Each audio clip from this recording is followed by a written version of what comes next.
नमस्कार। आज हम लोग पढ़ेंगे संविधान का भाग 5, यानी संविधान के भाग 5 में इसमें राष्ट्रपति साहब के बारे में बताया गया, यानी राष्ट्रपति के बारे में बताया गया है। राष्ट्रपति से ही पता चल रहा होगा राष्ट्र के पति, यानी संधि विच्छेद करेंगे तो इसका पूरा मीनिंग ही निकल जाएगा कि राष्ट्रपति का मतलब क्या होता है। यानी ये जो राष्ट्र के प्रधान होते हैं, यानी जो राष्ट्रपति होते हैं, राष्ट्र के प्रथम नागरिक भी इनको कहा जाता है। और सर्वोच्च पद जो भारत का है, किसी भी देश का जो भी संघीय राष्ट्र होगा, यानी जो भी संघीय देश होगा, वहाँ का जो सर्वोच्च पद होता है वो होता है राष्ट्रपति। और अलग अलग देश में, जैसे जर्मनी का अलग है, चांसलर जर्मनी में अलग होता है, अलग अलग देशों का अलग अलग है, वाइमर का अलग है। लेकिन जो भी संघीय देश होता है, वहाँ के जो सर्वोच्च पद होता है उनको कहा जाता है राष्ट्रपति, यानी राष्ट्र के सर्वोच्च पद होता है। तो ये 52 से 53 तक में बताया गया है राष्ट्रपति के बारे में, इनके प्रावधान के बारे में बताया गया है। इनके बारे में भी कहा गया है कि राष्ट्रपति का कार्यपालिका की शक्तियाँ क्या हो सकती हैं, विधायिका की शक्तियाँ क्या होती हैं, अन्य इनकी विशेष अधिकार के बारे में बताया गया। यानी पूरा जो 8 अनुच्छेद है इसमें राष्ट्रपति के बारे में ही बताया गया है। अनुच्छेद 52 से लेकर 73 तक इनके बारे में बताया गया है इनकी। तो पहला जो अनुच्छेद कहता है, अनुच्छेद 52 में कहता है कि राष्ट्रपति का पद, यानी सबसे पहले अनुच्छेद जो 52 है कहता है कि जो राष्ट्रपति का पद हो, राष्ट्रपति का जो पद है ये लिया गया था अमेरिका से। क्योंकि हमारा जो देश है, हम लोग संघीय व्यवस्था को अपनाए, जब संघीय व्यवस्था को अपनाया जाता है तो इसके सर्वोच्च पे होते हैं राष्ट्रपति, इसलिए इनको प्रथम नागरिक भी कहा जाता है।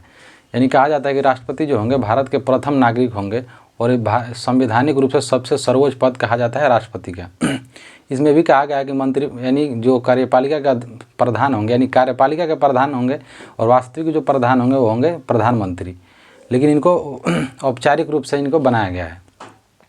फिर इसमें कहा गया है कि जो राष्ट्रपति होंगे, राष्ट्रपति साहब होंगे, ये राष्ट्र की एकता अखंडता सुनिश्चित करने के लिए, यानी राष्ट्र की एकता अखंडता बनाने के लिए इनका कार्य होगा, और उसके लिए लोकहित में कार्य भी करेंगे। फिर इसमें भी कहा गया है, फिर अनुच्छेद 73 कहता है, यानी जो अभी वर्तमान समय में जो हमारे राष्ट्रपति हैं द्रौपदी मुर्मू जी को बनाया गया है, और एक जनजातीय समाज से आती हैं।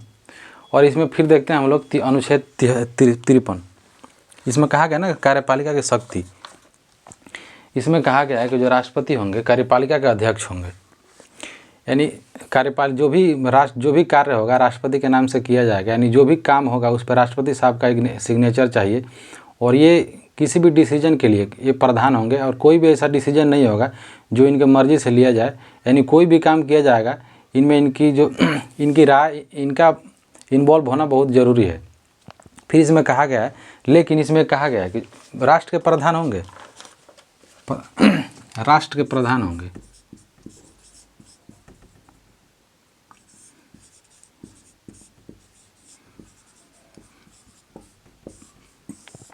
यानी औपचारिक अध्यक्ष होते हैं ये, औपचारिक। ऐसा नहीं कि वास्तविक अध्यक्ष नहीं होते, वास्तविक जो अध्यक्ष होते हैं मंत्रिमंडल का वो होता है प्रधानमंत्री।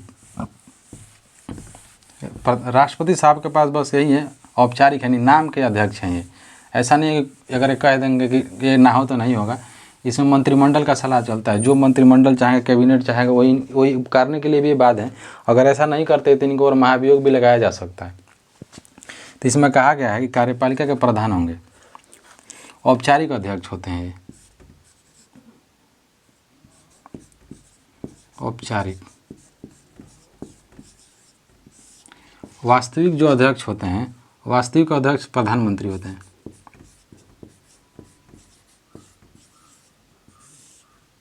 वास्तविक शक्ति जो होती है राष्ट्रपति के हाथ में, प्रधानमंत्री के हाथ में होती है।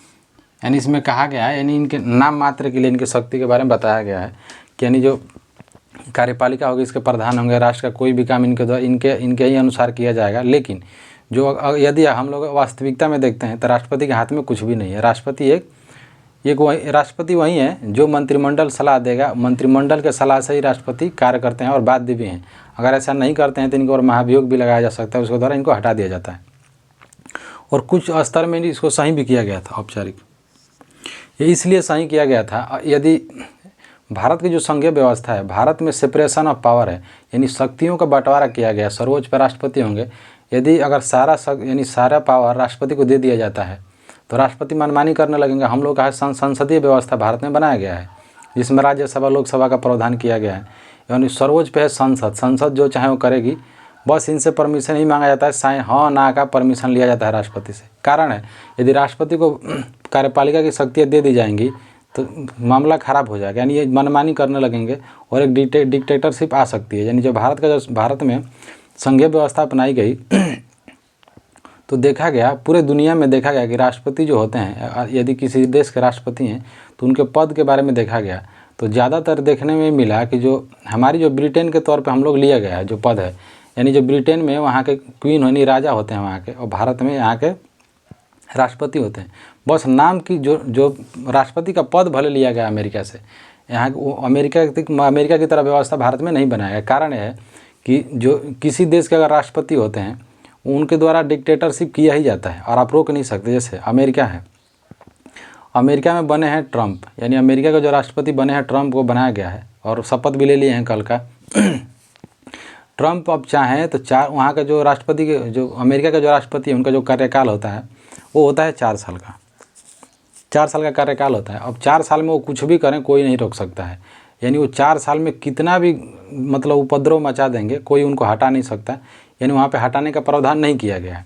अब एक बार अगर आप निर्वाचित हो गए तो वहाँ पे अब 4 साल तक आप बने रहेंगे। उसमें एक अपवाद है कि यदि आपकी मृत्यु हो जाती है तो जो राज्यपाल हैं वो आपके कार्यकाल को संभालेंगे, लेकिन आपकी जो सरकार उसको भंग नहीं किया जाएगा। लेकिन भारत में ऐसा नहीं है, भारत में बहुमत दल का सरकार होता है, जो दल बहुमत प्राप्त करेगी वो सरकार बनाएगी, जो नहीं बनाएगी वो सरकार राज्य नहीं करेगी।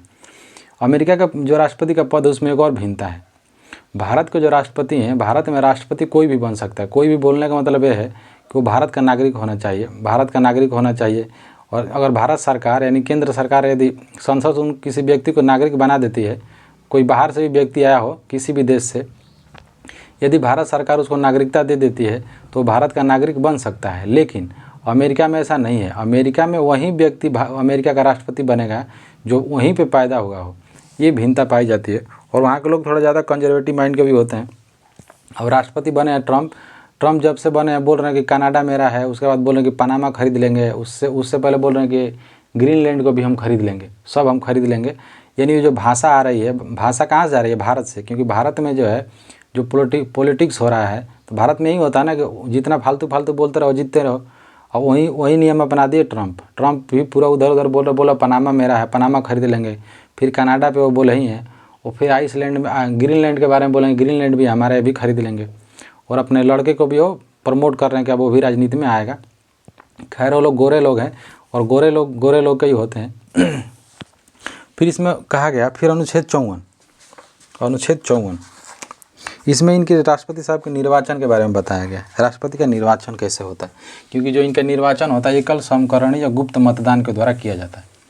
एकल समकरणीय या गुप्त मतदान के द्वारा किया जाता है। यानी इनका जो इलेक्शन होता है राज्यसभा और लोकसभा के निर्वाचित सदस्यों के द्वारा इसमें भाग लिया जाता है और उनके द्वारा ही मतदान किया जाता है। इसमें दिल्ली पांडिचेरी है, उसको वो केंद्र शासित प्रदेश है, उसको छोड़ के बाकी कोई भाग नहीं लेता।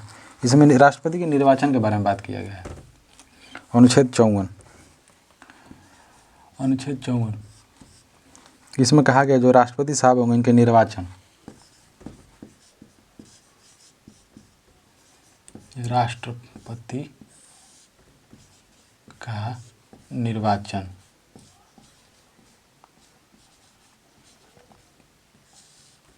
यानी इसमें कहा गया कि जो राष्ट्रपति साहब के जो राष्ट्रपति का जो निर्वाचन होगा इसके बारे में बताया गया। इसमें जो पहला होगा, इसमें पहला आ जाएगा संसद के दोनों सदनों के निर्वाचित सदस्य, वही है संसद के दोनों सदन यानी राज्यसभा और लोकसभा, संसद के दोनों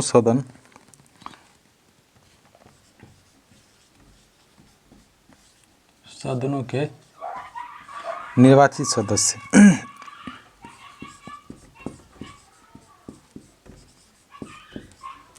निर्वाचित सदस्य।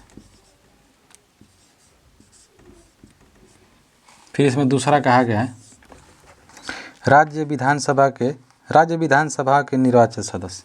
राज्य का जो विधानसभा होगा,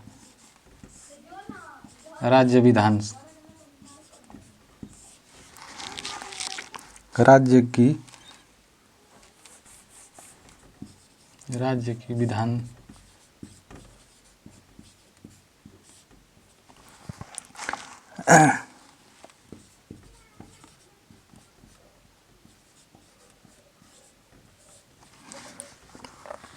यानी इसमें कहा गया कि इसमें दो चीज़ कहा गया, यानी जो राष्ट्रपति हैं इनके जो चुनाव होगा, इनमें जो चुनाव में कौन कौन भाग ले सकता है इसके बारे में बताया गया है।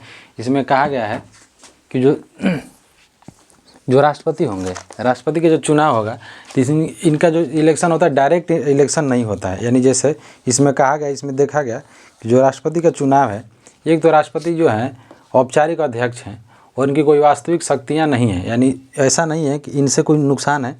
इसलिए इसमें देखा गया तो कहा गया कि जो राष्ट्रपति का जो चुनाव होगा इनडायरेक्ट किया जाएगा, यानी लोकसभा के जितने निर्वाचित सदस्य हैं वो लोग इसमें भाग ले सकते हैं। फिर इसमें कहा गया कि राज्यसभा के, यानी राज्य विधानमंडल है, राज्य विधानमंडल में जितने निर्वाचित सदस्य हैं वो लोग भी इसमें भाग ले सकते हैं। कारण यह है कि इसमें देखा गया कि यदि हम लोग सरकार, यानी ये देखा गया कि यदि इन लोग का चुनाव कराया जाता है, यानी जो राष्ट्रपति साहब का चुनाव कराया जाएगा तो समस्या यह आएगी कि खर्चा ज़्यादा हो जाता है। यानी इसमें डायरेक्ट इलेक्शन कराया जाए तो कोई फ़ायदा है नहीं, फिर डायरेक्ट कराया जाएगा तो पूरे चुनावी खर्चा ज़्यादा आ जाएगा। इसीलिए देखा गया कि जो निर्वाचित सदस्य आ रहे हैं दोनों सदनों के, वो लोग इसमें भाग लेंगे और उनके द्वारा इनका चुनाव किया जाएगा। फिर इसमें भी देखा गया, इसमें केंद्र शासित प्रदेश भी है तीसरा, केंद्र शासित प्रदेश तीसरा, केंद्र शासित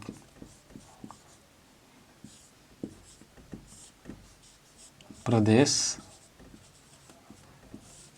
इसमें दिया गया दिल्ली है, पांडिचेरी, दिल्ली और पांडिचेरी बस दिया गया है, दिल्ली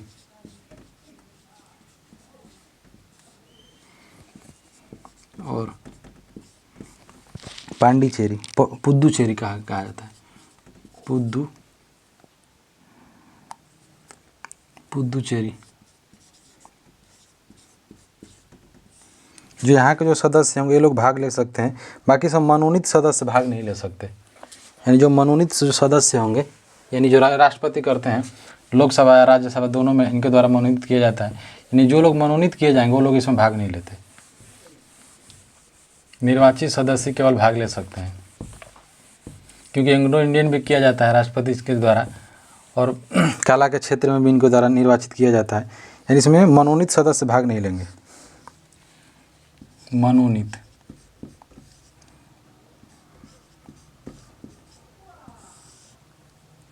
सदस्य भाग नहीं लेंगे।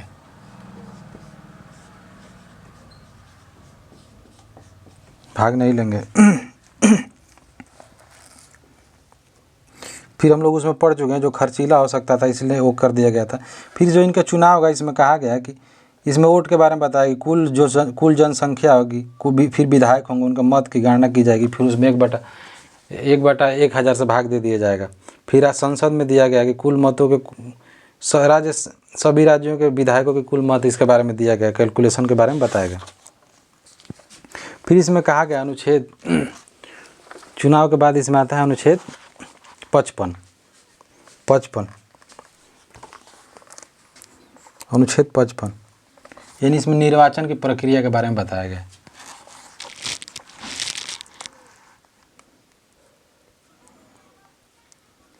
अनुच्छेद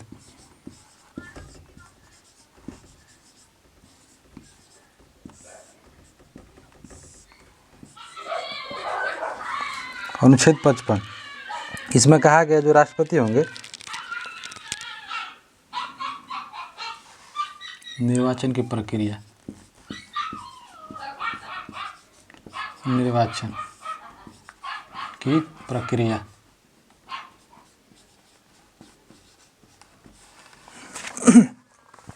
फिर इसमें वही कहा गया कि जो निर्वाचन की प्रक्रिया में बताया गया कि जो वोट होगा उनके, यानी इसमें कैलकुलेशन के बारे में बताया कि इतना मत होगा तो इससे भाग दिया जाएगा, इसके बारे में बताया गया है। फिर आता है इसमें अनुच्छेद 56, इनके कार्यकाल के बारे में बताया गया है। जो राष्ट्रपति साहब होंगे इनके कार्यकाल के बारे में बताया गया है कि कब तक बने रह सकते हैं। इसमें बहुत सारा कंडीशन दिया जाता है। कार्यकाल कहाँ गया, 56।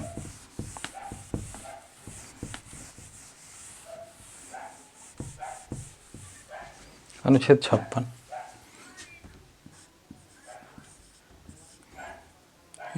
इसमें राष्ट्रपति के कार्यकाल के बारे में बताया गया है,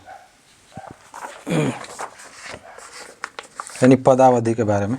राष्ट्रपति की पदावधि या कार्यकाल भी लिख सकते हैं।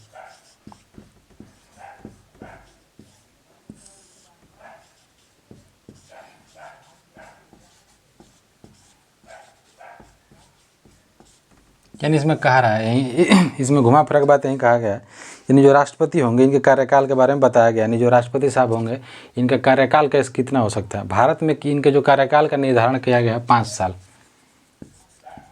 5 साल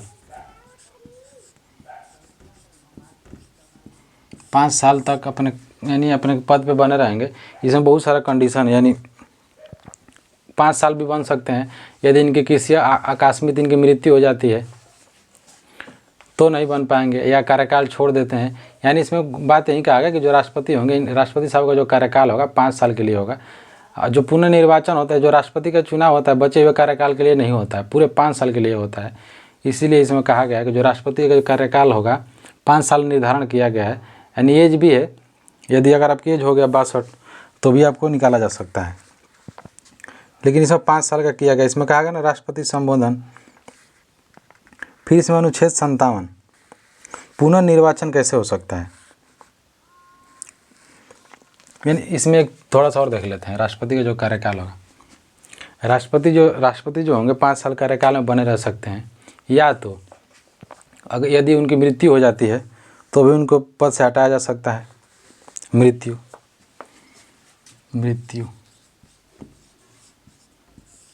हो जाएगी।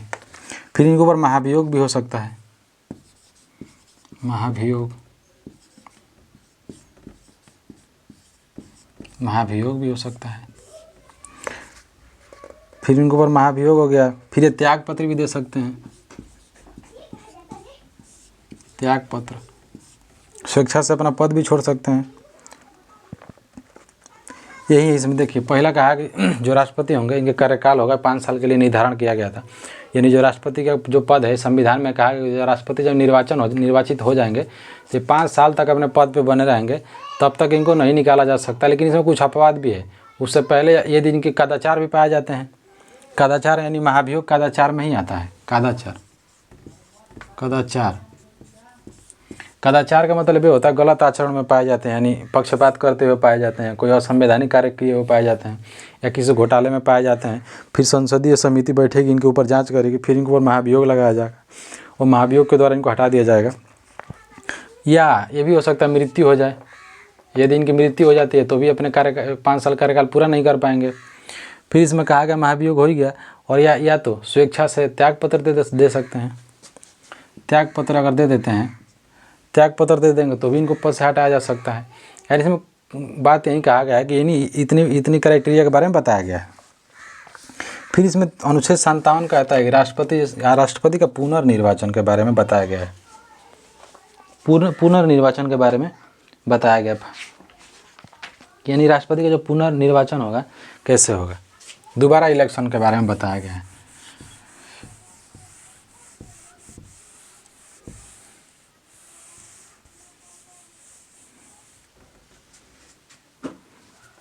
पुनर्निर्वाचन अनुच्छेद 57।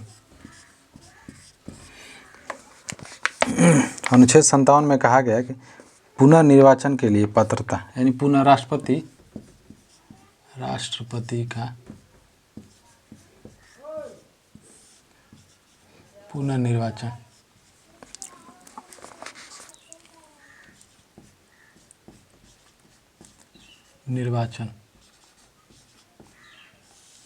इन राष्ट्रपति के दोबारा इलेक्शन के बारे में बताया गया है। उसकी स्थिति वही हो सकती है, यानी या तो कार्यकाल खत्म हो जाए। यदि किसी राष्ट्रपति का कार्यकाल खत्म हो जाए तो भी दोबारा इलेक्शन कराया जा सकता है। यानी या किसी यानी महाभियोग लगा जाकर वो हट जाते हैं तो भी चुनाव कराना पड़ेगा। इनकी मृत्यु हो जाए तो भी इनको हटाना पड़ेगा। यदि ये स्वेच्छा से त्याग पत्र दे देते हैं तो भी हटाना पड़ेगा, यानी दोबारा इलेक्शन कराया जा सकता है। और राष्ट्रपति का जो चुनाव है एक, यानी इसमें भी कहा गया जो राष्ट्रपति होंगे एक राष्ट्रपति कितनी भी बार उनको चुना जा सकता है। इसमें कोई राष्ट्रपति का चुनाव जो है उसमें बॉन्ड नहीं लगाया कि एक ही बार 2 बार किया जा सकता है। यानी इसलिए कहा गया है कि जो अमेरिका के जो राष्ट्रपति हैं, अमेरिका में यदि कोई व्यक्ति राष्ट्रपति बनना चाहता है तो केवल 2 ही बार बन सकता है, तीसरी बार आप चुनाव में नहीं उठ सकते। लेकिन भारत में ऐसी व्यवस्था नहीं है। भारत में अगर आप 15 बार उठना चाहते हैं, 10 बार उठना चाहते हैं, उठ सकते हैं। इसके लिए आपका कोई वो नहीं है, क्योंकि अमेरिका में ऐसा है। क्योंकि जो अब ट्रम्प हैं एक बार और बन गए, अब दोबारा राष्ट्रपति कभी नहीं बनेंगे। इसीलिए अपने लड़का को हाथ उठा के प्रमोट कर रहे थे कि हम तो अब चले जाएंगे, अब अपने लड़के को प्रमोट करके जा रहे हैं। दुनिया में भारत ऐसा देश है जहाँ की संसदीय व्यवस्था इतनी अच्छी है। कारण यह है कि जब संविधान लिखा गया तो दुनिया में जैसे अमेरिका है, अमेरिका में 2 ही पार्टी है, डेमोक्रेटिक है, रिपब्लिक है। एक का गधा है, एक का हाथी चुनाव निशान है। और वहाँ के चुनाव भिन्न है। यानी वहाँ का जो राज्य का प्रतिनिधित्व करता है उसको बोलते हैं सीनेट बोलते हैं, और जो केंद्र का प्रतिनिधित्व करता है उसको बोलते हैं हाउस ऑफ रिप्रेजेंटेटिव बोलते हैं। इसलिए दुनिया में सबसे अच्छा चुनाव और देश भारत है। कारण है कि जो अमेरिका में है 2 ही पार्टियाँ हैं, 2 पार्टियाँ हैं। द्विदल दल की पार्टी है, अगर आप उसमें शामिल होना बड़ा मुश्किल है। इसलिए भारत में सर्वदलीय बनाया गया। जैसे कोई भी व्यक्ति भारत का चुनाव लड़ सकता है, कोई भी आम नागरिक हो, अगर कोई व्यक्ति है, अगर कोई मजदूर है। इसीलिए भारत महान है और संविधान भी। यानी कोई व्यक्ति मजदूर है, अगर वो कुछ भी नहीं जानता, अंगूठा लगाता है तो भी चुनाव में उठ सकता है। और अगर वो जीत जाता है, जीतने के बाद उसको संवैधानिक पद पर बैठ सकता है, प्रधानमंत्री बन सकता है, राष्ट्रपति बन सकता है, MP MLA कुछ भी बन सकता है। भारत में कोई भी इंसान कुछ भी बन सकता है। इसके लिए बाउंडेशन नहीं है। लेकिन आप अमेरिका में नहीं बन सकते। अमेरिका में आपको बहुत पापड़ बेलना पड़ेगा, सदस्य बनना पड़ता है, इधर उधर बड़ी तामझाम है। भारत में ऐसा नहीं है। भारत में कोई भी इंसान कोई भी तुरंत, यानी अनुच्छेद 19 से ही कहता है कि स्वतंत्रता की आज़ादी जो 6 प्रकार की कहा गया है, इसमें कहा गया आप कोई भी पार्टी बना सकते हैं, कहीं से चुनाव लड़ सकते हैं। भारत में कहीं चुनाव लड़ सकते हैं, कहीं से लड़ सकते हैं। अमेरिका में ऐसा नहीं है। भारत में अगर आप मन करता है कि आप जम्मू कश्मीर से चुनाव लड़ें, वहाँ से लड़ लेंगे। यानी इसीलिए भारत का संविधान इसलिए अच्छा है। भारत में हर व्यक्ति का प्रतिनिधित्व है। अगर भारत ऐसा देश है यहाँ पे हर बिरादरी का, चाहे आप किसी भी वर्ग से आते हैं, बड़े हों या छोटे हों, इसमें वो अधिकार नहीं दिया गया। इसमें वोट का अधिकार दिया गया। इसमें कहा गया था, अम्बेडकर साहब ने कहा था कि हम लोग ऐसा संविधान बना रहे हैं और हम कोशिश ये कर रहे हैं कि समाज का हर व्यक्ति का रिप्रेजेंटेशन हो, यानी प्रतिनिधित्व हो। और होता भी है। भारत में हर इंसान का प्रतिनिधित्व दिया गया है। इसलिए भिन्न है। और अमेरिका में ऐसा नहीं है। अमेरिका में निर्वाचन भी 2 ही बार होता है, तीसरा बार आप उठ ही नहीं सकते। भारत में तीसरी बार मर गए नरेंद्र मोदी जी तीसरी बार प्रधानमंत्री बन गए। यानी जवाहरलाल नेहरू का रिकॉर्ड टूटते हुए नजर आ रहा है। फिर हम लोग देखते हैं, और भारत नहीं होता, भारत ऐसा देश नहीं होता। अगर भारत नहीं होता तो भारत में नरेंद्र मोदी प्रधानमंत्री कभी नहीं बनता। भारत का संविधान नहीं होता है और डॉक्टर अम्बेडकर नहीं होते। इसलिए कहा था कि डॉक्टर अम्बेडकर बहुत महत्वपूर्ण है समाज के लिए। उनको वर्ग में लोग बांध दिए। अगर डॉक्टर अम्बेडकर नहीं होते तो आज कहीं कहाँ होते, डॉक्टर नरेंद्र मोदी आज भी चाय बेच रहे होते। और डॉक्टर अम्बेडकर पैदा नहीं होते, क्योंकि वर्ग से जिस वर्ग से आते हैं नरेंद्र मोदी, पिछड़ी वर्ग से आते हैं। और पिछड़ी वर्ग के लोग और समाज में अधिकार नहीं था, इसलिए संविधान नहीं होता था। नरेंद्र मोदी तीसरी बार प्रधानमंत्री नहीं बनते। और उससे पहले 2012 से 2014 तक वहाँ गुजरात के मुख्यमंत्री बने रहे। नरेंद्र मोदी आज तक कोई चुनाव में नहीं हारे। तो अलग बात है कि जो मुख्यमंत्री पहली बार बने तो चुनाव में नहीं लड़े। निर्वाचन के बारे में कहा गया है, यानी जो राष्ट्रपति के निर्वाचन की रीति के बारे में बताया गया। यानी इनकी जो निर्वाचन मंडल होगा, इसके बारे में संसद समिति बैठेगी, इसके बारे में बताया गया तामझाम। फिर हम लोग देखते हैं राष्ट्रपति की शक्तियाँ। हम लोग कहाँ थे, अनुच्छेद 57 देखे हैं ना। फिर हम लोग देखते हैं अनुच्छेद 58। हम लोग देखते हैं अनुच्छेद 58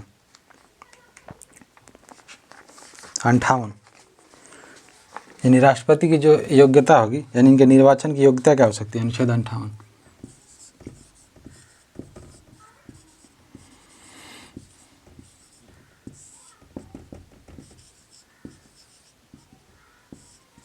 अर्हताएँ क्या हो सकती है। राष्ट्रपति के चुनाव, यदि कोई व्यक्ति राष्ट्रपति का चुनाव लड़ना चाहता है, उसकी योग्यता क्या होनी चाहिए। राष्ट्रपति निर्वाचन होने के लिए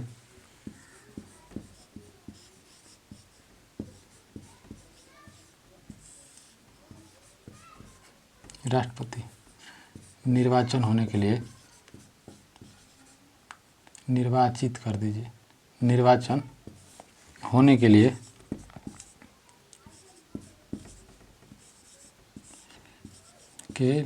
योग्यता कह सकते हैं। योग्यता क्या क्या हो सकती है,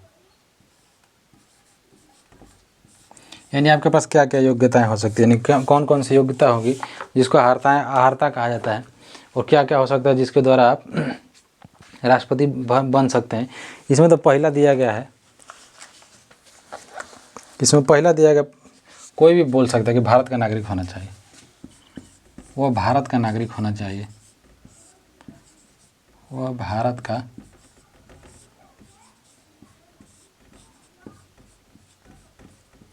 नागरिक हो कर दीजिए।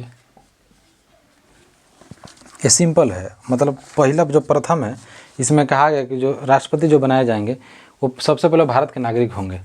सिंपल है, अगर कोई व्यक्ति इसीलिए तो पहले वहीं पढ़ाया जाता है, नागरिकता के बारे में पढ़ाया जाता है कि कैसे नागरिकता हो सकती है। नागरिकता का होना है इसीलिए ज़रूरी है कि नागरिकता उस नागरिक हो जो व्यक्ति किसी भारत का नागरिक हो, उसको भारत की संवैधानिक अधिकार मिलता है। जैसे वो किसी भी देश, किसी भी स्टेट में चुनाव लड़ सकता है, उसको राजनीतिक आर्थिक जितने लाभ हो सकते हैं उसको दिया जा सकता है। भारत के जितने संवैधानिक पद हैं वहाँ पे वो बैठ सकता है, चुनाव लड़ सकता है, प्रधानी का, बीटीसी का, राष्ट्रपति का, एमपी का, एमएलए का, जो भी होता है, यानी भारत में जितने भी संवैधानिक पद हैं वहाँ पे बैठने का अधिकार दिया जाता है। फिर इसमें कहा गया कि 35 वर्ष की आयु हो, 35 आयु की जो सीमा है 35 वर्ष किया गया है। इसका भी लॉजिक है, कोई भी व्यक्ति अभी तक 35 साल की उम्र में नहीं बना है राष्ट्रपति बनते बनते लगभग 60 साल 65 साल की उम्र हो ही जाता है। 35 साल उनकी उम्र होनी चाहिए, वह यानी आयु सीमा के बारे में बताया गया। जैसे हम लोग फॉर्म भरते हैं, सरकारी फॉर्म भरा जाता है तो सरकार के द्वारा किया जाता है, यानी अगर आप SC ST हैं तो आपको थोड़ा सा छूट मिलता है एज में भी और नंबर में भी। तो इसी के बारे में बताया गया, नहीं जो आपकी आयु होगी 35 वर्ष की आयु होनी चाहिए, कम से कम 35 वर्ष की आयु।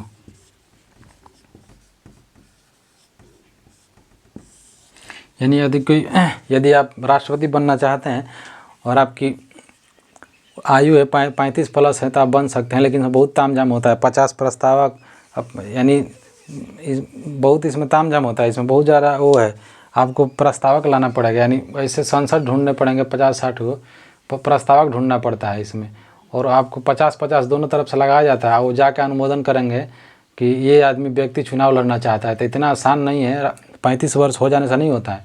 50 सांसद होने, यानी लगभग 100 को सांसद होने में कितना वो लगेगा, कितना पहुँच चाहिए, इतना आसान नहीं है। फिर इसमें कहा गया है कि वो लोकसभा के निर्वाचित होने के लिए उसकी आयु वो होनी चाहिए, यानी वो कहा गया है कि जो लोकसभा का चुनाव है उसमें वो निर्वाचित होने के लिए उसकी योग्यता होनी चाहिए। इसमें कह सकते हैं लोकसभा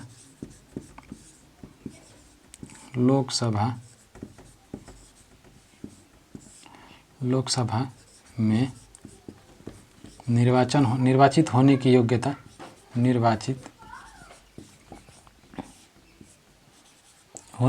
यानी इसमें कहा गया कि इसमें बताया गया है कि जो यदि वही व्यक्ति चुनाव लड़ सकता है जिसकी योग्यता है, यानी निर्वाचित होने की योग्यता रखता है लोकसभा में। यानी इसमें कैरेक्टर के बारे में बताया गया, आपराधिक काम में इसमें कहा गया कि अपराधी नहीं होना चाहिए, पागल नहीं होना चाहिए, दिवालिया नहीं होना चाहिए, किसी घोटाले में पकड़ाया नहीं जाना चाहिए, कोई उसके ऊपर कदाचार नहीं होना चाहिए, रेप नहीं किया हो, कोई आपराधिक बहुत बड़ा गुंडा ना हो। इसमें फिर कहा गया कि कोई व्यक्ति 3 साल से ज़्यादा जेल में रहा हो तो चुनाव नहीं लड़ सकता, इसलिए लालू यादव को बाहर कर दिया गया था।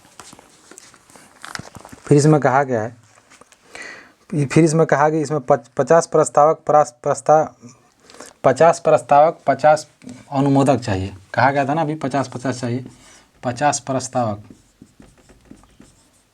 यही सबसे बड़ा टास्क हो जाता है, इतना आसान नहीं है। 50 प्रस्तावक और 50 ही अनुमोदक चाहिए, यानी जाके कहने के लिए कि ये व्यक्ति योग्य है, इसको चुनाव लड़ाया जाए। 50 अनुमोदक, ये वाला बड़ा है अनुमोदक, इतने चाहिए। यानी इतने लोग जाकर आपकी सिफारिश करेंगे, 50 प्रस्तावक और 50 अनुमोदक मिल के जाएंगे और वहाँ पे आपकी के बात उठाएंगे कि ये व्यक्ति उठना चाहिए। यानी ये लोग जाकर प्रस्ताव रखेंगे तब चुनाव लड़ेंगे। एक मंत्री एक MP से कांटेक्ट होना बड़ा बात है, तो इस 100 को कैसे होगा। फिर इसमें कहा गया, इसमें जुर्माना के बारे में, यानी 15,000 जमानत राशि होती है। 15,000 जमानत राशि आपको जमा करनी पड़ती है। यदि आप हार जाते हैं तो नहीं मिलता है, ये राशि जब्त हो जाती है, शुल्क के तौर पर लगाया जाता है। यानी कोई भी व्यक्ति चुनाव में उठता है, कोई भी चुनाव होता है तो वहाँ पर जमानत राशि दी जाती है, ऐसा नहीं है। यानी आप प्रधान का लड़ें तो भी देना पड़ेगा, यानी कोई भी भारत में संवैधानिक रूप से चुनाव लड़ेंगे तो आपको पैसा देना पड़ेगा, यानी सिक्योरिटी मनी जमा करनी पड़ती है। इसमें कहा गया है 15,000 रुपया आपको देना पड़ेगा, 15,000 सॉरी 1 2 3 पैसा देना पड़ेगा। जमानत राशि इसको कहा जाता है, जमानत राशि। जमानत राशि देना पड़ता है। फिर इसमें आपको जो वोट होता है, पूरे जो चुनाव होगा, वोट का 1/6 आपको लाना होगा। यानी इसमें कहा गया है कि जो आप चुनाव लड़ेंगे तो आपको जमानत राशि देनी पड़ेगी, 15,000 रुपये निर्वाचन आयोग के पास जमा करना पड़ेगा, क्योंकि निर्वाचन आयोग ही इसका ये जो चुनाव हो कराता है। और इसमें कहा गया कि पूरे वोट का 1/6 आपको लाना पड़ेगा, नहीं लाते हैं तो आपकी जमानत जब्त कर दी जाएगी। फिर इसमें संशोधन किया गया था, बाद में इसको 2500 रुपये बढ़ा कर दिया गया। ये जो जमानत राशि है इसको बढ़ा दिया गया। इसमें कहा गया है कि जो जमानत राशि है इसको बढ़ाया गया, बढ़ा के क्या कर दिया गया, 2500 कर दिया गया। इसमें कहा गया है कि इसलिए किया गया कि कोई व्यक्ति चुनाव ना लड़ सके, कर दिया गया। इसमें कहा गया है इसीलिए किया गया, ये 2500 रुपये बढ़ा दिया गया, और इसमें ऐड कर दिया गया, बढ़ा दिया गया कि अब कोई व्यक्ति चुनाव ना लड़े डर से। 25 यानी 15,000 20,000 रुपया लगभग दे जाता है। फिर से हम लोग देखते हैं, फिर इसमें शपथ आता है।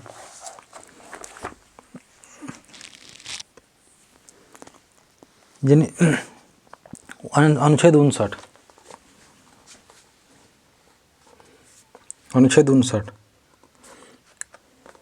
यानी राष्ट्रपति का जो पद होगा, उनकी जो पद की जो शर्त होगा उसके बारे में बताया गया है।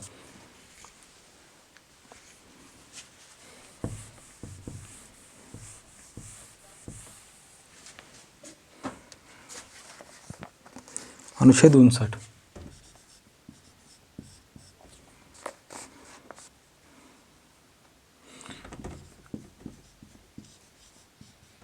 राष्ट्रपति के पद के लिए शर्त, पद के लिए शर्तें,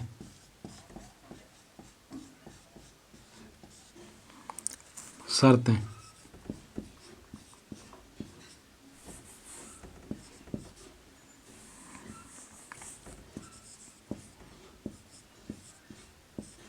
इनकी शर्तें क्या क्या हो सकती है, इसके बारे में बताया गया।